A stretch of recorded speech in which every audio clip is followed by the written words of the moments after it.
여러분 이런 말 들어보셨죠? 모르는 게 약이다. 그런데 그 말이 우리가 몸에 넣는 음식까지 포함된다면 어떨까요? 오늘 영상은 여러분이 평소 아무 생각 없이 먹고 마시던 것들이 어떻게 만들어지는지 그 과정을 그대로 보여드리려고 합니다. 솔직히 말씀드리면 이 영상을 보고 나면 다시는 손에 들지 못할 음식도 분명 생길 겁니다. 미리 경고드립니다. 지금부터 나오는 내용 중 일부는 속이 울렁거릴 수도 있고 여러분이 가장 좋아하던 간식에 대한 환상이 완전히 깨질 수도 있습니다. 예를 들어 이런 건 어떠세요? 끈적하고 미끈한 동물성 지방을 그대로 먹는다고 상상해보세요. 입맛이 뚝 떨어지시죠? 그러니 끝까지 시청해주세요. 지금부터 소개할 15가지 음식의 진짜 정체를 알게 되면 아마 장바구니에 담기 전에 한 번 더 생각하시게 될 겁니다. 혹시 이 영상을 처음 보시는 분 계신가요? 그렇다면 구독과 좋아요, 알림 설정 부탁드려요. 그럼 바로 시작하겠습니다. 15위. 마트에서 파는 샌드위치입니다. 급하게 출근해야 할 때, 아침을 못 먹고 나왔을 때 편의점이나 마트에서 파는 포장 샌드위치 정말 많이 드시죠? 포장을 뜯으면서 이런 생각 해보신 적 있으세요? 내가 처음 만지는 사람이겠지라고요. 하지만 사실은 전혀 그렇지 않습니다. 제조 과정에서 수십, 어쩌면 수백 명의 손을 거쳤을 가능성이 있습니다. 그 손이 모두 깨끗했을까요? 어디를 만졌는지, 어떤 환경에 있었는지 우리는 전혀 알 수 없습니다. 이제 속재료를 한번 들여다볼까요? 햄, 소시지 같은 가공육, 각종 소스, 그리고 즉석식품 코너에 진열된 다양한 재료들. 이런 가공육을 자주 섭취하면 암과 심장질환 위험이 높아질 수 있다는 연구 결과가 이미 많이 나와 있습니다. 특히 나트륨 함량이 높고 일부 제품에는 혈관을 손상시키고 동맥을 딱딱하게 만드는 것으로 알려진 보존제, 질산나트륨이 들어가기도 합니다. 이로 인해 당뇨 위험까지 높아질 수 있습니다. 또 하나 짚어볼 게 있습니다. 가공육에는 리스테리아라는 세균이 오염으로 인해 존재할 수 있습니다. 이 균은 임산부, 노약자, 면역력이 약한 분들에게 특히 위험합니다. 세균성 뇌수막염을 유발할 수 있고 고열, 설사, 구토, 심한 근육통 같은 증상을 동반할 수 있습니다. 그런데 세균 이야기는 잠시 접어두고 눈으로 직접 보이는 사례를 생각해 보겠습니다. 한 소녀가 서브웨이 샌드위치 안에서 유리 조각을 발견한 사건이 있었습니다. 사진만 봐도 속이 뒤집히는 장면이었죠. 더 충격적인 건 벌레가 들어있는 사례도 적지 않다는 겁니다. 치킨 필레 샌드위치라고 해서 예외는 아닙니다. 게다가 제품 라벨 뒤에는 애매하게 표기된 각종 첨가물이 숨어 있습니다. 일부는 가짜 치즈나 마가린처럼 혈관을 막는 성분일 수도 있습니다. 우리가 몸에 넣을 수 있는 것 중 가장 나쁜 조합이 들어있을 가능성도 있다는 이야기입니다. 14위. 아이스크림입니다. 여러분이 가장 좋아하는 아이스크림, 어떻게 만들어지는지 진지하게 생각해 보신 적 있으신가요? 다음에 냉동고에서 아이스크림 통을 꺼내기 전에 아마 2번은 고민하게 되실 겁니다. 사실 아이스크림의 역사는 꽤 오래됐습니다. 고대 그리스인, 로마인, 히브리인들은 과일 주스나 와인을 차갑게 식혀서 얼린 디저트처럼 먹었다고 전해집니다. 이후 과일 얼음 디저트가 생겼고 점점 발전해 우유와 크림을 섞어 얼리는 오늘날의 아이스크림으로 이어졌습니다. 그런데 지금은 상황이 완전히 달라졌습니다. 현대의 아이스크림 제조 과정에는 생각보다 훨씬 많은 성분이 들어갑니다. 인공향료, 인공감미료, 점증제, 각종 첨가물들.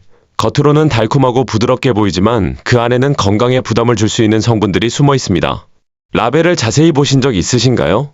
성분표에 적혀있는 이로 시작하는 번호들. 기억나시죠?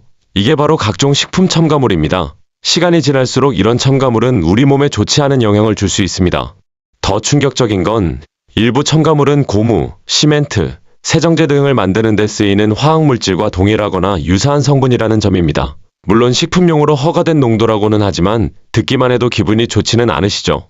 그리고 설탕 함량, 이건 말할 필요도 없습니다. 아이스크림 한 통에 들어있는 당분은 상상 이상입니다. 혈당을 급격히 올리고 장기적으로는 비만과 대사질환 위험을 높일 수 있습니다. 겉으로는 달콤하고 시원한 행복처럼 보이지만 그 속을 들여다보면 결코 가볍게 넘길 수 없는 성분들이 들어있다는 사실.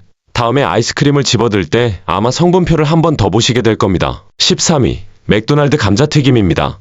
패스트푸드 하면 가장 먼저 떠오르는 곳, 맥도날드. 그리고 그 중에서도 특히 전 세계적으로 사랑받는 메뉴가 바로 감자튀김이죠. 그런데 한 번쯤 이런 생각 해보신 적 없으신가요? 도대체 뭘 넣었길래 이렇게 중독성이 강한 걸까 하고요. 그런데 더 이상한 점이 있습니다. 왜 이 감자튀김은 잘 썩지 않을까요? 일반 감자튀김을 실온에 며칠만 놔둬도 금세 곰팡이가 피고 냄새가 나고 형태가 무너지기 시작합니다. 그런데 실험 영상들을 보면 맥도날드 감자튀김은 몇 주가 지나도 거의 처음 모습 그대로인 경우가 있습니다. 심지어 5주, 10주가 지나도 갓 산 것처럼 보이는 사례도 있었습니다. 주변 음식은 모두 썩고 곰팡이가 뒤덮였는데 감자튀김만 멀쩡한 모습. 이게 과연 정상일까요? 이런 모습만 봐도 이게 몸에 들어가면 괜찮을까 하는 생각이 들지 않으세요? 우리는 보통 감자튀김은 감자와 기름만으로 만들어진다고 생각합니다. 하지만 실제로는 그렇지 않습니다. 맥도날드 감자튀김에는 무려 19가지 재료가 들어간다고 알려져 있습니다. 설탕, 각종 화학 첨가물, 보존제까지 포함되어 있습니다. 감자 한 조각에 19가지 성분이라니 이미 충분히 놀라운 사실이죠. 그런데 더 충격적인 이야기도 있습니다. 일부 보도에 따르면 감자를 재배하는 과정에서 인체와 환경에 유해한 독성 농약이 사용되며 그 농약을 뿌린 뒤에는 농부들조차 5일 동안 밭에 들어가지 못한다고 합니다. 그 정도로 강한 약품이 사용된 감자로 만든 튀김이라면 과연 우리는 안심하고 먹을 수 있을까요? 패스트푸드를 자주 먹는 것이 건강에 좋지 않다는 건 이미 잘 알려진 사실입니다. 하지만 단순히 감자와 기름으로만 만들어졌을 것 같던 감자튀김에 이런 성분과 과정이 숨어 있다면 이야기는 조금 달라집니다. 12위, 치킨 너겟입니다. 미국에서는 물론이고 전 세계적으로 치킨 너겟은 정말 흔하게 소비되는 메뉴입니다. 패스트푸드 매장에 가면 세트 메뉴에 기본으로 들어가 있고 아이들 간식으로도 자주 선택되죠. 겉은 바삭하고 노릇노릇해서 보기엔 참 먹음직스럽습니다. 그런데 그 바삭한 겉면 아래에 무엇이 들어있는지 생각해 보신 적 있으신가요? 많은 분들이 당연히 닭고기겠지라고 생각하실 겁니다. 그런데 실제로는 생각보다 훨씬 복잡합니다. 사용되는 닭고기는 주로 가슴살, 즉 흉근 부위의 흰살코기입니다. 하지만 여기에 다른 부위들도 함께 섞입니다. 힘줄, 피부, 결합 조직, 심지어 지방과 신경 조직까지 함께 갈려 들어간다고 합니다. 이 모든 재료를 한데 모아 완전히 갈아서 반죽처럼 만든 뒤 우리가 알고 있는 작은 너겟 모양으로 성형합니다. 겉으로 보기에는 순수한 닭고기 덩어리처럼 보이지만 실제로는 다양한 조직이 혼합된 가공 제품이라는 뜻입니다. 일부 연구에 따르면 치킨 너겟에는 뼈 조각과 신경 조직, 결합 조직이 포함되어 있으며 고기보다 지방 함량이 더 높은 경우도 있다고 합니다. 게다가 최소 2가지 이상의 성분은 식품이라기보다 산업용 화합물에 가까운 합성물질이라는 지적도 있습니다. 예를 들어 TBHQ라는 성분이 있습니다. 이 물질은 석유에서 유래한 합성화합물로 수지, 바니쉬, 향수, 석유 산업용 화학제품 등에 사용되는 안정제입니다. 치킨 너겟에서는 보존을 위해 사용됩니다. 실험실 연구에서는 이 성분이 위 종양과 연관될 가능성이 제기되었고 고용량에 노출된 실험동물에게서 DNA 손상과 위암 전 단계 병변이 관찰되었다는 보고도 있습니다. 일부 연구에서는 TBHQ에 장기간 고용량으로 노출될 경우 발암 가능성이 있다는 의견도 나왔습니다. 그리고 진짜 닭에 대해서도 짚어보겠습니다. 많은 경우 방목닭이 아니라 대규모 공장식 사육장에서 자란 닭이 사용됩니다. 각종 백신과 성장 촉진 목적의 사료를 먹고 자란 닭들이 빠르게 사육되고 도축됩니다. 사육 환경과 동물 복지 문제도 꾸준히 지적되어 왔습니다. 겉은 바삭하고 익숙한 맛이지만 그 안을 들여다보면 단순히 닭고기 간식이라고만 말하기 어려운 구조입니다. 9조각 세트, 이제는 조금 다르게 보이지 않으신가요? 11위, 프링글스입니다. 여러분, 프링글스가 엄밀히 말하면 감자칩이 아니라는 사실 알고 계셨나요? 그냥 통에 들어있는 감자칩이라고 생각하시겠지만 실제로는 조금 다릅니다. 한때 이 회사는 자사 제품이 전통적인 의미의 감자칩이 아니라고 주장한 적도 있습니다. 왜냐하면 통째로 자른 감자를 튀긴 것이 아니라 감자 플레이크에 밀, 쌀, 옥수수 가루 등을 섞어 반죽처럼 만든 뒤 틀에 넣어 압축해 모양을 만들기 때문입니다. 우리가 아는 얇게 썬 감자를 튀긴 방식과는 전혀 다르죠. 이렇게 만들어진 반죽은 일정한 곡선 모양의 틀에 눌러 담겨 성형됩니다. 그래서 모든 프링글스가 똑같은 모양을 하고 있는 겁니다. 자연 그대로의 감자를 얇게 썰어 튀긴 것이 아니라 여러 재료를 섞어 재구성한 제품에 가깝습니다. 그런데 여기서 더 생각해 볼 부분이 있습니다. 고온에서 튀겨지는 과정에서 일부 첨가물이 유해하거나 발암 가능성이 있는 물질로 변할 수 있다는 점입니다. 특히 고온 조리 과정에서 생성되는 특정 화합물들은 건강에 좋지 않은 영향을 줄 수 있다는 연구들도 있습니다. 게다가 보관 중에 곰팡이가 핀 프링글스를 발견했다는 사례도 종종 보고되었습니다. 밀폐된 통 안에서 썩어가고 있는 제품을 발견한 소비자들의 사진이 온라인에 올라오기도 했습니다.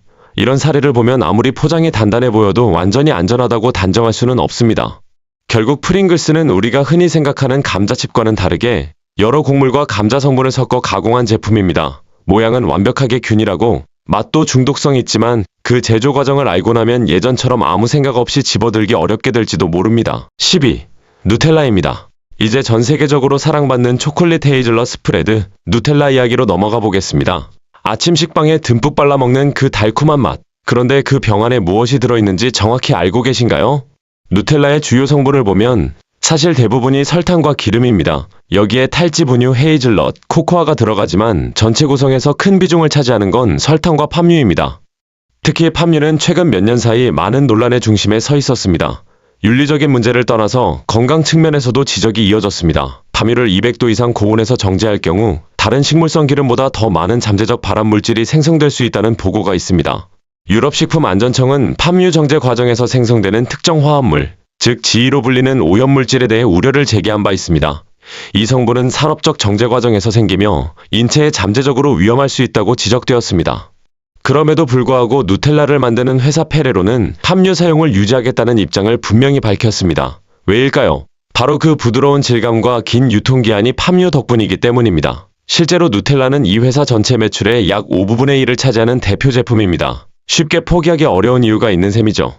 회사 측은 광고 캠페인을 통해 제품의 안전성과 품질을 강조해 왔습니다. 하지만 성분표를 보면 또 다른 사실이 보입니다. 공식 영양 정보에 따르면 15g 한 스푼에 약 8.5g의 설탕이 들어있습니다. 400g 한 병에는 총 227.2g의 설탕이 들어간다는 계산이 나옵니다. 숟가락으로 몇 번 떠먹는 사이에 상당한 양의 당을 섭취하게 되는 셈입니다. 아침 식사로 아이에게 발라주는 빵 한 장에 들어가는 설탕의 양, 한 번쯤은 다시 생각해 보셔야 할지도 모릅니다. 달콤하고 부드러운 맛 뒤에 숨겨진 성분들.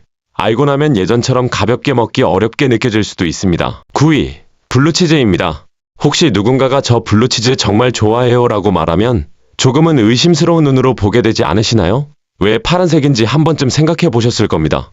블루치즈는 소양 염소의 우유에 페니실리움이라는 곰팡이를 일부러 넣어 숙성시켜 만듭니다. 네, 맞습니다. 곰팡이입니다. 그 특유의 파란색 혹은 청록색 줄무늬가 바로 그 곰팡이 때문입니다. 그게 이름의 유래이기도 하고 특유의 짭짤하고 톡 쏘는 맛을 만들어냅니다. 하지만 여기서 끝이 아닙니다. 이 치즈 특유의 냄새를 만들어내는 세균은 사실 사람의 발냄새나 체취를 유발하는 세균과 같은 종류라고 알려져 있습니다. 생각만 해도 거부감이 들지 않으세요? 역사적으로 보면 블루치즈는 의도된 발명이라기보다는 우연의 산물이었다는 이야기도 있습니다. 수천 년 전 동굴에서 치즈를 보관하다가 곰팡이가 피었고 그걸 그대로 먹으면서 시작됐다는 설이 있습니다. 지금은 고급 식재료로 취급받지만 처음에는 상한 치즈를 먹은 셈이었죠. 물론 오늘날의 블루치즈는 위생적인 환경에서 통제된 곰팡이로 만들어집니다. 하지만 곰팡이가 들어간 치즈라는 사실 자체는 변하지 않습니다. 파란 줄무늬를 보며 풍미를 느낄 것인지 아니면 곰팡이를 떠올릴 것인지는 결국 여러분의 선택입니다. 8위, 맥주입니다. 가수 에드시런이 체중을 크게 감량하면서 그 비결 중 하나로 맥주를 끊었다는 이야기를 들어보신 적 있으시죠? 맥주는 단순히 칼로리 문제만이 아닙니다. 그 안에 무엇이 들어있는지까지 생각해보면 이야기가 조금 달라집니다. 기본적으로 맥주는 메가보리 홉, 물, 효모로 만들어집니다. 여기에 많은 양조장들은 향신료, 초콜릿, 과일, 채소, 사탕, 뿌리식물 등 다양한 재료를 추가합니다. 여기까지는 크래프트 맥주의 개성이라고 볼 수도 있겠죠. 그런데 일부 양조장들은 한 발 더 나아갑니다. 듣기만 해도 고개가 갸웃해질 만한 재료들을 넣기도 합니다. 예를 들면 누군가의 수염에서 나온 털을 활용한 맥주, 황소의 고안을 넣어 만든 맥주, 심지어 특정 동물의 정액을 활용했다는 사례까지 보도된 적이 있습니다. 이뿐만이 아닙니다. 일부 맥주에는 에틸 아세테이트라는 성분이 들어가기도 하는데 이 물질은 우리가 매니큐어 지울 때 쓰는 리무버 성분과 동일한 화합물입니다. 물론 식품 등급의 농도로 관리된다고는 하지만 듣기만 해도 선뜻 기분이 좋지는 않으시죠. 더 충격적인 사례로는 하수 처리수나 동물의 배설물을 활용해 제조했다고 홍보한 실험적 맥주도 있었습니다. 환경을 생각한 재활용이라는 명분을 내세우지만 소비자 입장에서는 쉽게 받아들이기 어려운 부분입니다. 우리가 가볍게 들이키는 한 잔의 맥주, 그 안에 무엇이 들어있는지까지 생각해 본 적은 많지 않습니다. 과연 그 한 잔이 정말 그만한 가치가 있는지 한 번쯤은 고민해 볼 필요가 있지 않을까요? 7위, 껌입니다. 혹시 지금 입에 껌을 씹고 계신가요? 그렇다면 잠깐 멈추고 들어보셔야 할지도 모르겠습니다. 껌이 비건 식품이 아니라는 사실 알고 계셨나요? 최근 일부 껌 제품에서 라놀린이라는 성분이 사용된 사실이 알려지면서 많은 사람들이 놀랐습니다. 라놀린은 양의 피지선, 즉 피부에서 분비되는 기름 성분입니다. 이 물질은 양털을 방수 처리해주는 역할을 합니다. 그래서 화장품이나 보습 제품에도 사용되곤 합니다. 그런데 이 성분이 껌에 들어간다는 사실 쉽게 납득이 되시나요? 왜 굳이 이런 성분이 필요한지 의문이 들 수밖에 없습니다. 더 큰 문제는 껌 제조사들이 법적으로 모든 성분을 구체적으로 공개할 의무가 없는 경우도 있다는 점입니다. 그렇다면 우리가 모르는 다른 성분이 들어있을 가능성도 완전히 배제할 수는 없습니다. 라놀린 섭취에 대한 우려도 있습니다. 일부 자료에서는 라놀린 중독 가능성을 언급하며 과다 섭취 시 구토, 설사, 피부 발진 같은 증상이 나타날 수 있다고 경고합니다. 물론 모든 껌이 동일한 성분을 사용하는 것은 아닙니다. 하지만 우리가 단순히 상쾌함을 위해 씹고 있는 이 작은 조각 안에 동물성 분비물이 포함될 수 있다는 사실은 많은 사람들에게 충격으로 다가왔습니다. 입안에서 달콤하게 씹히는 그 껌, 이제는 조금 다르게 느껴지지 않으신가요? 6위, 발로 만드는 빵입니다. 조금만 마음의 준비를 하셔야 할 것 같습니다. 특히 빵이나 면 같은 탄수화물을 좋아하시는 분들이라면 더 그렇습니다. 최근 몇 년 사이 빵 제조 과정과 관련된 충격적인 사실들이 소셜미디어를 통해 퍼지기 시작했습니다. 우리가 동네 마트에서 아무 생각 없이 사는 빵, 그 안에 무엇이 들어있는지 알고 계신가요? 일부 보도에 따르면 빵 제조에 사용되는 특정 아미노산의 원료로 돼지털, 소의 뿔, 오리깃털, 심지어 사람의 머리카락이 사용된 사례도 있다고 합니다. 이 이야기는 2016년에 나온 한 보고서를 통해 처음 알려졌지만 최근 들어 다시 주목받고 있습니다. 빵의 유통기한을 늘리기 위해 사용하는 아미노산을 생산하는 과정에서 실험실에서 합성하는 대신 값이 더 저렴한 자연단백질 원료를 선택하는 경우가 있다는 겁니다. 그 원료 중 원료를 선택하는 경우가 있다는 겁니다. 그 원료 중 하나 이름 제장이 나보다 하네보이다. 보도에 따르면 이런 머리카락은 주로 중국의 미용실 등에서 수거된 것이라고 합니다. 상상만 해도 불쾌하시죠? 우리가 먹는 빵의 성분이 그런 경로를 거쳤을 수 있다는 생각은 쉽게 받아들이기 어렵습니다. 그런데 여기서 끝이 아닙니다. 인도에서 촬영된 한 영상에서는 한 남성이 반죽을 맨발로 밟아가며 빵 반죽을 만드는 장면이 공개되었습니다. 손도 아니고 기계도 아닌 맨발로 땀이 묻은 채 반죽을 밟는 모습이 그대로 담겼습니다. 물론 모든 빵이 그런 방식으로 만들어지는 것은 아닙니다. 하지만 이런 사례가 실제로 존재한다는 사실만으로도 많은 소비자들이 충격을 받았습니다. 매일 아침 아무 생각 없이 토스터에 넣어 굽는 식빵 한 장. 그 제조 과정을 전부 알고 나면 예전처럼 편하게 먹기 어려워질지도 모릅니다. 5위, 핫도그입니다. 다음에 가족 바비큐 자리에서 누군가 핫도그용 소시지를 꺼낸다면 이 이야기를 떠올리실지도 모르겠습니다. 핫도그에 들어가는 소시지는 육류 유화 공정이라는 방식으로 만들어집니다. 단백질, 지방, 물을 섞어 일종의 고기 반죽처럼 만든 뒤 그것을 길쭉한 모양으로 만들어 껍질 안에 채워 넣습니다. 우리가 생각하는 고기 덩어리라기보다는 잘게 갈아서 섞은 고기 페이스트에 가깝습니다. 그 껍질은 무엇으로 만들어질까요? 일부는 가공된 콜라겐이고 일부는 실제 동물의 장, 즉 내장입니다. 그리고 여기에 빠지지 않는 것이 바로 질산염입니다. 이 질산염은 보존제 역할을 합니다. 문제는 질산염 섭취가 심혈관 질환, 제2형 당뇨, 그리고 일부 암 위험 증가와 연관될 수 있다는 점입니다. 가공육에 포함된 질산염은 체내에서 변환되어 건강에 부정적인 영향을 줄 수 있다는 연구 결과들이 있습니다. 최근 한 연구에서는 핫도그 같은 가공육을 하나 섭취할 때마다 건강한 사람의 기대 수명이 약 36분 줄어들 수 있다는 분석도 나왔습니다. 물론 단순 계산이긴 하지만 숫자로 들으면 꽤 충격적이죠. 부드럽고 짭짤한 맛으로 사랑받는 핫도그. 하지만 그 제조 과정과 성분을 들여다보면 단순한 간식이라고만 보기는 어렵습니다. 우리는 어릴 때부터 요거트가 몸에 좋다고 배워왔습니다. 장 건강에 좋고 유산균이 많아서 면역력에도 도움이 된다고요.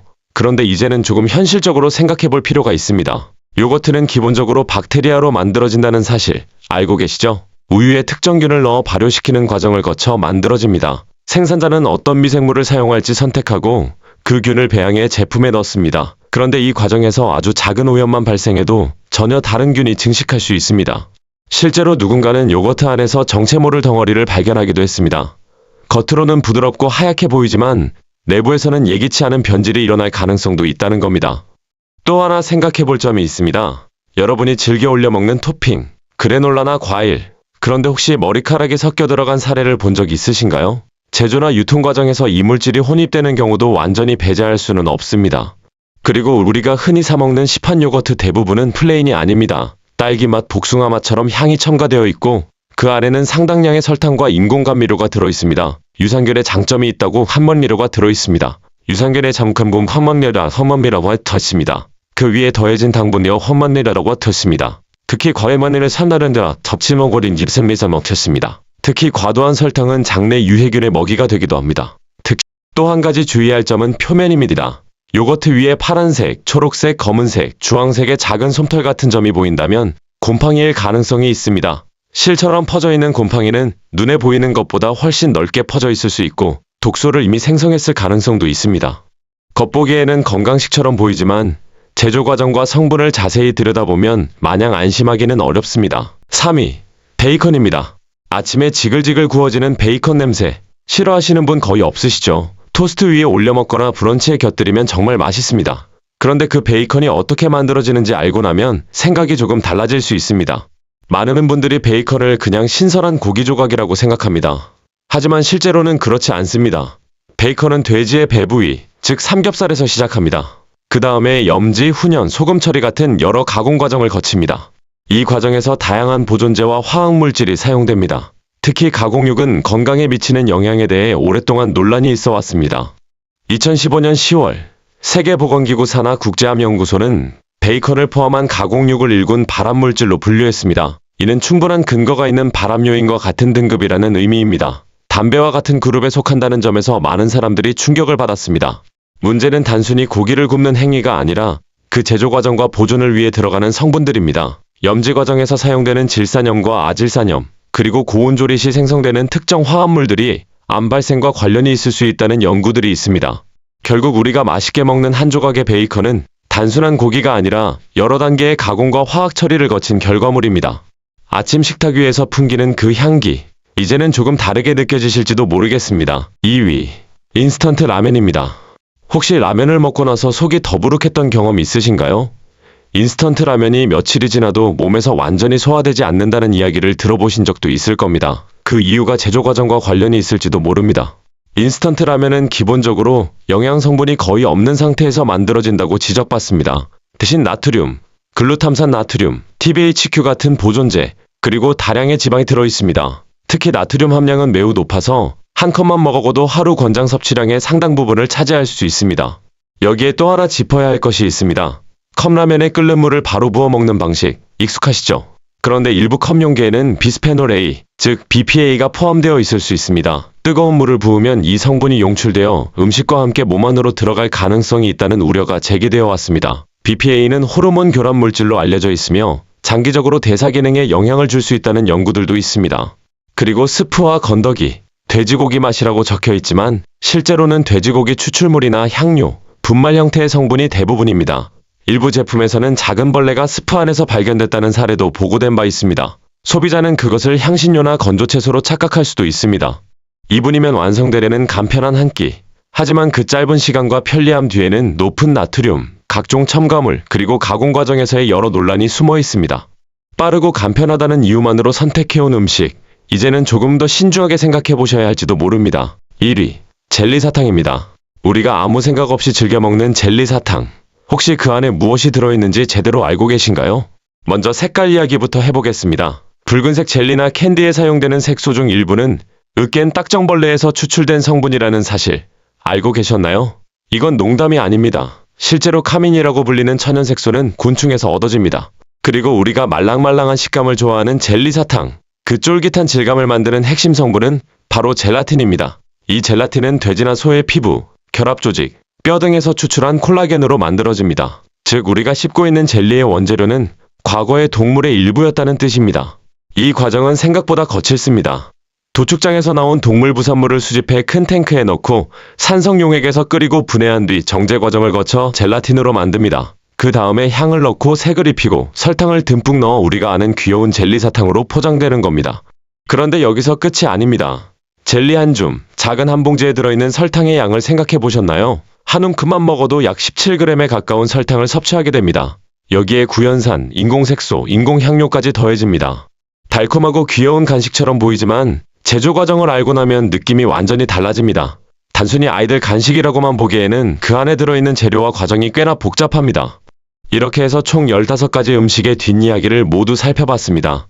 평소 아무 생각 없이 먹던 음식들이 이제는 조금 다르게 보이실지도 모르겠습니다.